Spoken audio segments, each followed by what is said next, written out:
Sebelumnya pada 13 Juni 2025, Israel melancarkan serangan berskala besar terhadap sejumlah target di berbagai wilayah Iran.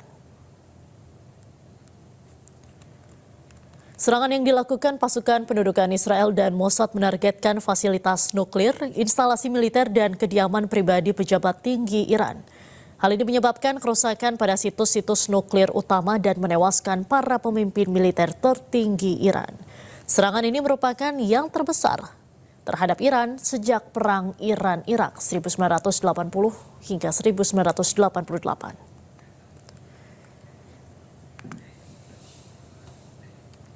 Konflik besar kembali mengguncang Timur Tengah. Amerika Serikat dan Israel melancarkan serangan militer terhadap Iran dengan serangkaian serangan udara dan rudal yang dilaporkan mengguncang Tehran.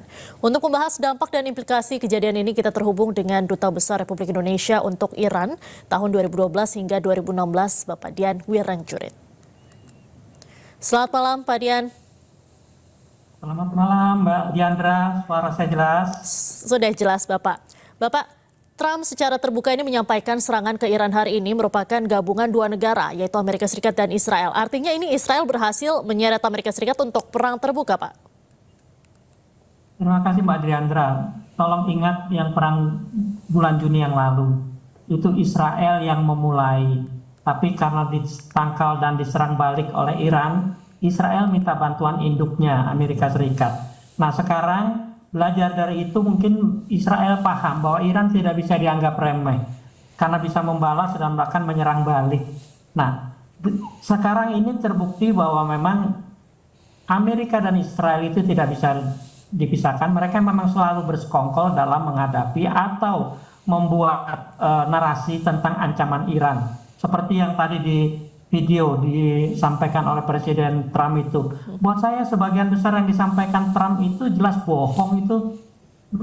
Trump itu memang kan dikenal satu ya memang sakit jiwa, kedua memang ucapannya tidak pernah ada yang bisa dipercaya karena bohong semua. Tadi pernyataan bahwa ancaman dari Iran sejak kapan, kalau mau jujur Iran mengancam negara tetangganya. Tidak ada satupun negara tetangga yang pernah diserang Iran. Dulu Irak dulu menyerang Iran, dibalas baru gencatan senjata.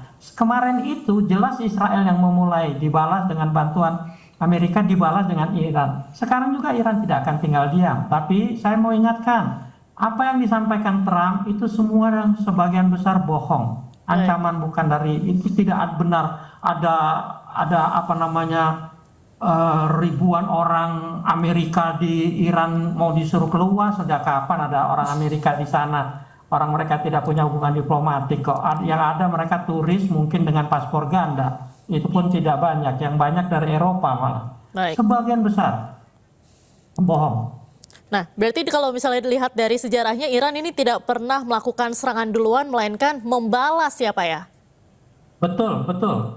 Sejak revolusi Iran berhasil mendirikan Republik Islam Iran tahun 79, Iran tidak pernah. Tapi catat Amerika, berapa puluh kali sepanjang sejarahnya sejak Perang Dunia saja, puluhan kali. Dan yang dilawan semua negara-negara yang tidak seimbang. Terakhir Venezuela.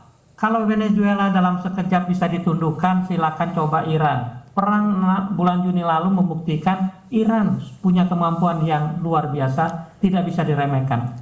Baik, kalau kita flashback ke perang tahun lalu, Perang 12 hari ini, serangan Israel ke Iran itu kan juga terjadi saat ada negosiasi nuklir. Kemudian ada serangan dadakan dari Israel. Nah, sama halnya seperti serangan hari ini juga di tengah perundingan nuklir. Ada kesamaan pola sepertinya ya Pak. Jadi seperti awalnya mengajak berunding, tiba-tiba diserang. Anda melihatnya seperti apa? Betul sekali Mbak Diandra. Itulah yang dilakukan oleh orang-orang pengecut seperti Netanyahu dan Trump.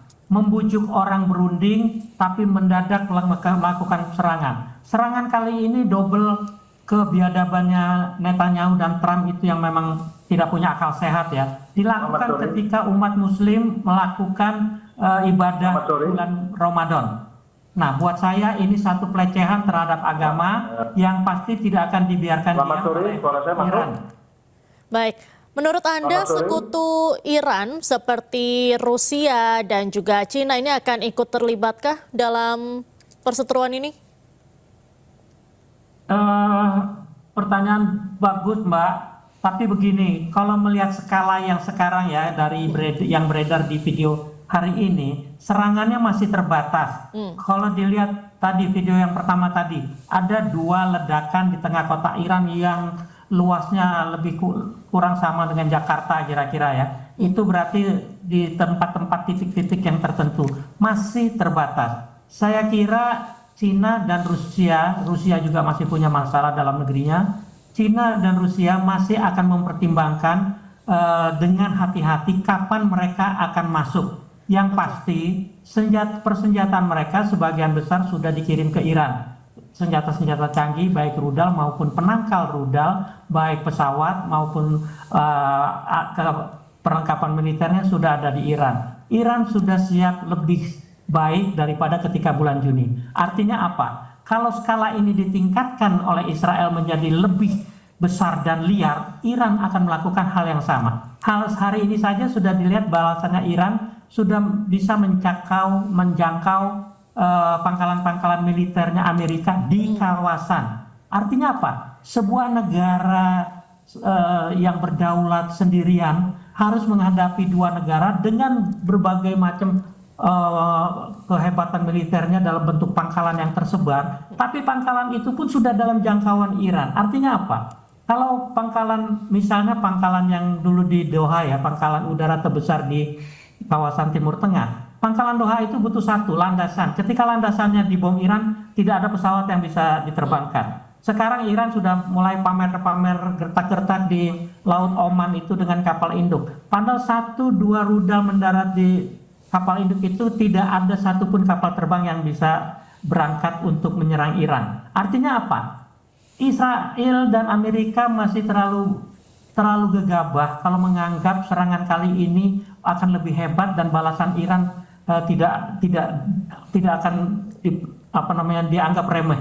Buat saya balasan kali ini juga akan lebih dahsyat dari bulan Juni lalu.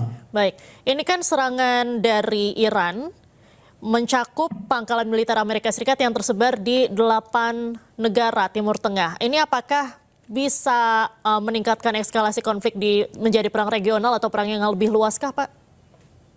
Saya kira 8 negara Timur Tengah itu sudah sejak awal mereka memutuskan menerima adanya pangkalan Amerika di negara itu, mereka sudah harus siap segala risikonya.